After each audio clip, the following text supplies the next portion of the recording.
Avoir un logement décent, c'est souvent la première étape d'un parcours d'insertion. En 2011, Nantes Habitat et la ville de Nantes ont décidé de monter un projet local s'appuyant sur le savoir-faire d'Igloo France. Cofinancé par le Fonds social européen, ce projet a pour objectif de permettre à des personnes en grande difficulté d'accéder à un logement en bénéficiant d'un accompagnement global. Pour les 6 ménages concernés, c'est un véritable changement de vie. Pour moi, pour mon famille, c'est une nouvelle vie. On dort ensemble dans une chambre avec les enfants. Et ici, oui, chacun avec son chambre. C'est magnifique. Pour retrouver du boulot, c'est indispensable, un logement. On voit le nombre de gens qui sont dehors. C'est quand même un bon coup de bol que ça nous soit tombé dessus. Le projet est une nouvelle vie qui commence. Il commence d'ici, du moment que possède la première pierre. Mais au-delà d'un nouveau logement, Igloo, c'est un accompagnement social avec des formations et tout un parcours d'insertion professionnelle.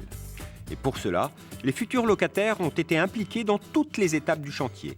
Ils ont même choisi le nom de leur future résidence située sur un terrain réservé par la ville à proximité du quartier prioritaire de Bellevue. Alors, bienvenue à l'Odyssée. Donc, en tout, il y a 6 appartements. Donc, il y a un T4 où Albert il va habiter. Alors là, ici, ça va être mon T2 où je vais habiter avec mon copain. Donc ici, il y aura 4 appartements. Il y aura Germaine, Michael, Christian et Eric qui vont habiter ici. Jeunes couples, réfugiés politiques, chômeurs de longue durée, les bénéficiaires ont tous connu des parcours difficiles. Avant, je ne travaillais pas. J'ai des petits boulots comme ça, par-ci, par-là.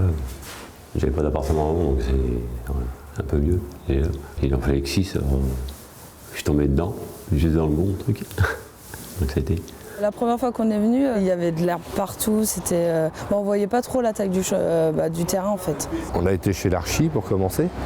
On a passé la journée avec lui, il nous a montré les plans. On a été voir l'usine de fabrication des maisons. On a vu la construction des panneaux, l'isolation. Comment ils construisaient les cloisons. On en a réalisé une là-bas. Ils nous ont expliqué comment marchait leur scope. On est venu voir pour la première pierre, après on est venu voir quand ils ont fait le gruttage. Là, quand les murs ont été montés, là j'ai réalisé que c'était bon, quoi. On allait avoir notre appartement, quoi. On a suivi ça tout le temps, quoi. Tous les deux, vous allez dans le séjour à côté chez Albert. Vous faites ce mur-là et vous tournez là où tu grattais la fenêtre. Allez-y, j'arrive. Merci. Donc vous deux, vous tournez comme ça jusqu'au compteur. L'association AISL et l'association Saint-Benoît-Labre, associées au projet, assurent avec une équipe d'encadrants le suivi du chantier, l'accompagnement social, ainsi que la formation et l'accompagnement vers l'emploi. La formation ne se fait pas que uniquement en pratique, il y a aussi de la théorie. Et quand je leur demande de me passer un camion, il n'a pas 4 roues, celui-là c'est pour mettre la peinture dedans. Donc voilà, il faut qu'ils apprennent tout ça. En matière de formation, donc, il y a la formation dans les métiers du bâtiment, donc du second œuvre, peinture et faïence. En matière d'accompagnement social, un accompagnement individuel sur leurs problématiques propres à chacun. Il va y avoir un accompagnement pour la gestion du budget et la réalisation d'économies d'énergie aussi au sein de leur nouveau logement. Cette formation, elle est là pour les aider au niveau administratif, au niveau de leurs droits, au niveau de... Alors là, ils ont après leur CV, ne serait-ce que dresser un CV déjà. Formation théorique et pratique, visites, réunions, chantiers. Pendant plus d'1 an, les 6 bénéficiaires ont eu de quoi occuper leur journée. Titulaires d'un contrat de 20 heures par semaine, ils travaillent aux côtés d'entreprises du bâtiment et connaissent les mêmes difficultés. J'ai vu les aspects un peu négatifs de la profession. Préparer les enduits, faire les enduits, gratter, surtout poncer. Alors ça, on s'en prend plein les narines, comme on dit. Ça, c'est le plus dur. Ça, le ponçage, je déteste. C'est juste le truc où autrement ça va. La formation école, ça a été très dur pour moi. Parce que le fait d'être assis toute une matinée, franchement, c'est très dur. Je préfère travailler limite.